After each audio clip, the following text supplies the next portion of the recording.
कुछ लड़ाकों ने भी शहबाज को पानी पिला रखा है। ऐसे में चौतरफा घिरे शहबाज एंड कंपनी दहशत में है।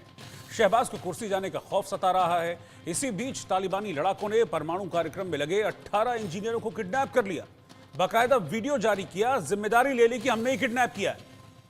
यह भी दावा किया जा रहा है कि टीटीपी लड़ाकों ने पाकिस्तान की सबसे खदान से जो यूरेनियम है वो भी लूट लिया है और कई मांगे शहबाज सरकार के सामने रखी। यानी कि सिर्फ पाकिस्तान की सेना ही नहीं बल्कि शहबाज सरकार भी टीटीपी के आगे घुटने टेकने को मजबूर हो गई। उधर भारत और अफगानिस्तान के बीच मजबूत होते रिश्तों से भी शहबाज की नींद उड़ी हुई है। तो ऐसे में सवाल उठता है कि क्या शहबाज का तख्ता पलट होने वाला है पाकिस्तान में? ये एक बड़ा सवाल इस वक्त खड़ा हुआ है। क्या शहबाज को अब जनता के गुस्से का सामना करना पड़ेगा? क्या बांग्लादेश की तरह पाकिस्तान में भी जनता के आक्रोश के आगे शहबाज को कुर्सी छोड़नी पड़ेगी? ये तमाम सवाल हैं जो खड़े हो रहे हैं इस वक्त पाकिस्तान के हालातों को देखते हुए। और सबसे ज्यादा चिंता की बात तो ये है कि खैबर पख्तूनख्वा प्रांत में जो पाकिस्तानी सेना है उनके पांव उखड़ने लगे। जो हालात हैं इस वक्त खैबर में और बलूच में, उसको लेकर हमने एक सर्वे किया और उस सर्वे के सवाल और नतीजे मैं आपके सामने रखता हूं। फिर अपने पैनल को ओपन करूंगा और चर्चा की शुरुआत करेंगे। मेरा सवाल था कि टीटीपी ने पहले पाकिस्तानी सैनिकों और अब 18 पाकिस्तानी अधिकारियों को किडनैप कर लिया। क्या पाकिस्तानी सेना में इससे डर का माहौल है? 75% लोगों ने कहा कि हां, इस वक्त पाकिस्तानी सेना डरी हुई है।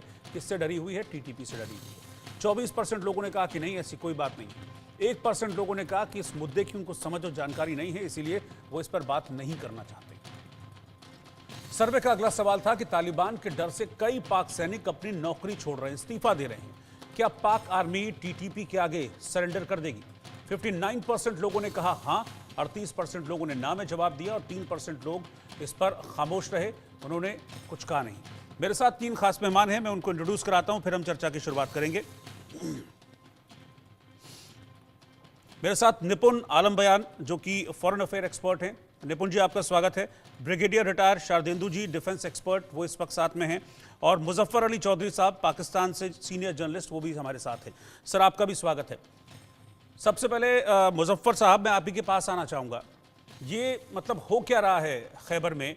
पहले तो पाकिस्तानी सेना की चौकियों पर कब्जा कर लेता है टीटीपी और अब 18 इंजीनियरों को किडनैप कर लिया। और न सिर्फ किडनैप किया बल्कि उसके बाद वीडियो जारी किया और सीना ठोक के कह रहा है कि भाई हमने किडनैप किया, जो करना है कर लो। क्या डर है पाकिस्तानी सेना में टीटीपी का, जो उनको रोक नहीं पा रहे हैं उनके बढ़ते कदमों को? देखिए, डर की जो बात है, कोई डर तो नहीं है। आपने देखा कि पाकिस्तानी जो फौज है उसने 2014 में ज़रबुल अज़ब जो है एक ऑपरेशन लॉन्च किया था। उसके बाद में 2017 में रद्दुल फसाद एक किया था। ये ज़रूर है कि पाकिस्तानी जो सेना के जवान हैं वो शहीद हो रहे हैं, वहाँ पर उनके ऊपर अटैक भी हो रहे हैं, उनके ऊपर हमले हर तरफ से हो रहे हैं और उनकी चौकियाँ, जैसे आपने बताया, उनके ऊपर भी अटैक हुए हैं। लेकिन आप ये ना समझे कि वो डर का शिकार है या हाँ, एक परेशानी तो होती है, कोई भी इस तरह की चीज़ जब आपके मुल्क के अंदर चल रही हो कि आपको पता ही नहीं कि आपका दुश्मन कहाँ से आपके ऊपर अटैक कर देगा। तो वो एक तो होता है कि दुश्मन आपके सामने है, आपको पता है कि उसके साथ आपने लड़ना है।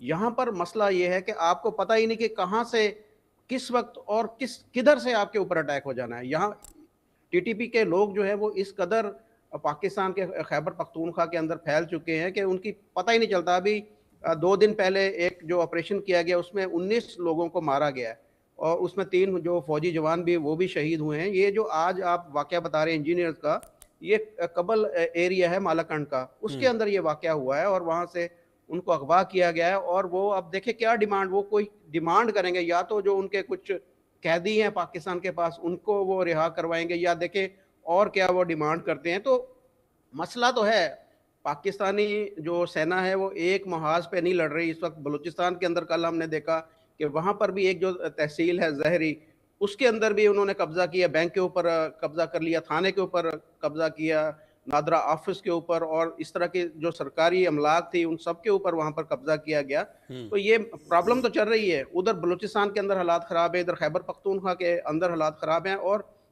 प्रॉब्लम ये है कि ये लोग अंदर के लोग हैं, बाहर के लोग नहीं, अंदर के लोग ही। आप कहते हैं ना कि जो घर का बेदी होता है वो लंका ढाता, तो ये इस वक्त यही सिचुएशन है कि पाकिस्तानी सेना को समझ नहीं आ रही कि लड़ना किससे है। अपने ही लोग जब बीच में इन्वॉल्व हों, जब वही उठ के लड़ रहे हों, तो फिर प्रॉब्लम बढ़ जाती है और यही इसी प्रॉब्लम को वो फेस कर रही है। और ये कतई ऐसी कोई बात नहीं कि कुछ लोग कोई बिसाठ है फ़ौज के और वो लड़ना नहीं चाह रहे या वो स्टेप बैक कर रहे हैं, इस तरह का कोई काम नहीं है। इसमें टाइम लगेगा, कुछ टाइम लगेगा। ऑपरेशन चल रहा है, ऑपरेशन के अंदर कुछ हालात ठीक हो जाएँगे, लेकिन जो मज़ीद जो इस वक़्त तशवीश की बात पाकिस्तान के अंदर जो देखने को मिली है, वो यही है कि कल जो मीटिंग हुई है इंडियन फॉरेन सेक्रेटरी की जो वज़ीर ख़ारजा है अमीर खान मुत्तकी के साथ, उसको लेकर काफ़ी है कि अब पहले एक खबर आई थी कि अमेरिका जो है वो फंडिंग दे रहा है, अब ये खबर आना कि जी अब भारत के साथ भी रिलेशन बेहतर हो रहे हैं, तो इस चीज़ को लेके काफ़ी परेशानी यहाँ पर पाई जाती है कि कहीं अब इनको ज़्यादा और ताकत ना मिल जाए तालिबान को, टीटीपी को। और ये जो आपने देखा होगा कि अगर बड़ी-बड़ी ताकतों को इन्होंने शिकस्त दी तालिबान ने, जैसे कि रूस को पहले शिकस्त दी, अमेरिका को दी, तो उसके पीछे उस वक़्त पाकिस्तान था। लेकिन अब जो सूरत-ए-हाल ये है कि अगर इसके पीछे अमेरिका होता है या इसके पीछे भारत उनको कुछ भारत की सपोर्ट मिल जाती है, तो ये पाकिस्तान के लिए एक बहुत बड़ा खतरा है और वो ये खतरा जो है वो पाकिस्तान लेकिन शायद ये देखिए पाकिस्तान के लिए तालिबान मुश्किलात को में इज़ाफ़ा हो जाए। इनिशियली कहते हैं ना पुचकारने वाला, दुलारने वाला, ये तो पाकिस्तान है। उस वक्त गुड तालिबान बैड तालिबान की थ्योरी देकर तालिबान को पुचकारा किसने, उसका कहीं ना कहीं खामियाजा तो अभी भुगतना ही पड़ रहा है। मैं चाहूँगा कि ब्रिगेडियर शारदेंदु जी भी डिबेट में आए। सर, ये अभी जो झेल रहा है इस वक्त पाकिस्तान, खासतौर पर खैबर पख्तूनख्वा की मैं बात कर रहा हूँ, ये उसी गुड तालिबान और बैड तालिबान वाली थ्योरी का नतीजा है कि आज वही तालिबान जो है वो पाकिस्तान की सेना को घुटने टेकने पर मजबूर कर दे रहा है। वहां ये बात क्लियर दिख रही है कि पाकिस्तानी सेना उनके सामने कमजोर पड़ती जा रही। देखिए, जिस तरीके के हालात और जिस तरीके के इंसिडेंसेस हो रहे हैं पिछले एक महीने से, मेरा मानना है, और जी। स्पेशली 24 दिसंबर की रात के बाद से, देखिए एक तरफा सा एक पूरा पूरा माहौल बनता चला जा रहा है। तालिबान पूरी तरीके से खैबर पख्तूनख्वा में हावी है और तमाम तरीके के जो स्ट्राइक कर रहे हैं बिल्कुल इम्प्यूनिटी के साथ कर रहे हैं। यहाँ तक खबरें हम लोग को सुनने को मिली कि कुछ पोस्टों पे भी उन्होंने कब्जा कर लिया है। और जिस तरीके से तालिबान का फ्री फ्लो ड्यूरेंट लाइन के अक्रॉस चल रहा है, उसको पूरी तरीके से पाकिस्तान की सेना चेक करने में नाकामयाब रही है। और ये जो रिसेंट इंसिडेंट हुआ है कि यूरेनियम इनरिच मटेरियल उनके हाथ में पड़ा है और आज की डेट में 18 न्यूक्लियर प्लांट के इंजीनियर और वर्कर को उन्होंने अगवा कर लिया और उनकी गाड़ी में आग लगा दिया।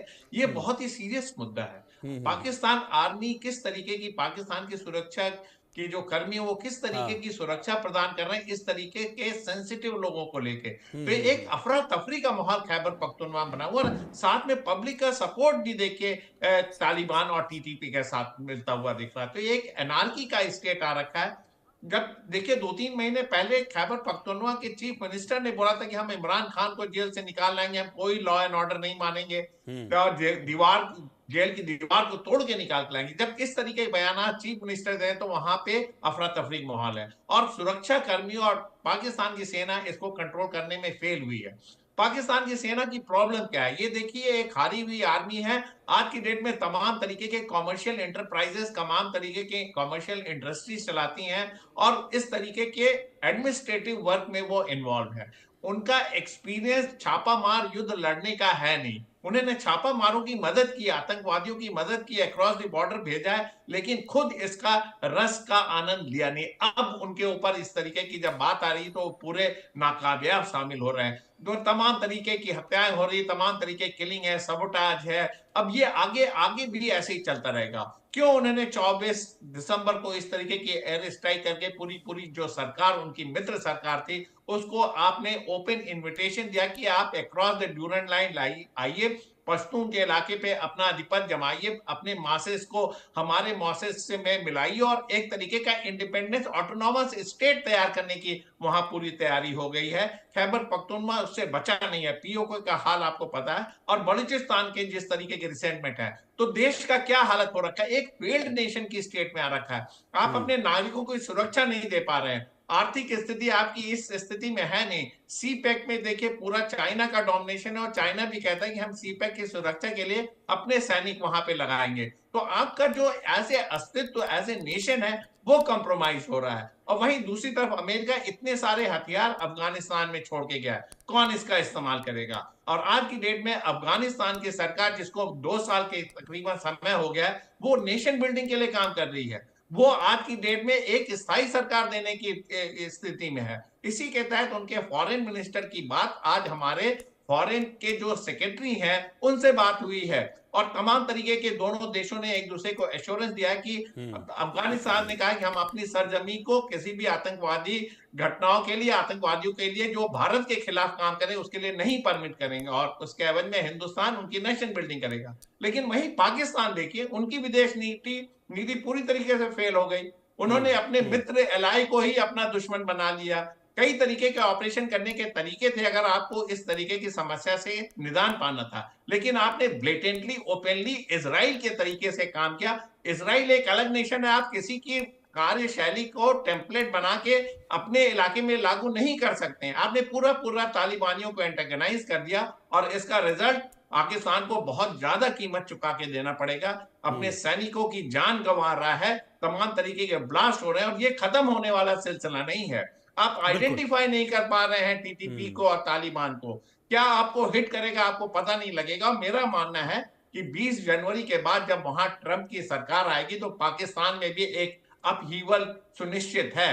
शाहबाज की सरकार बिल्कुल अनस्टेबल है, उनका कंट्रोल नहीं है। बलूचिस्तान बर्न हो रहा है, खैबर पख्तूनख्वा स्वायत्तता शहबाज की दिशा में की जाता है, सरकार का POK कंट्रोल नहीं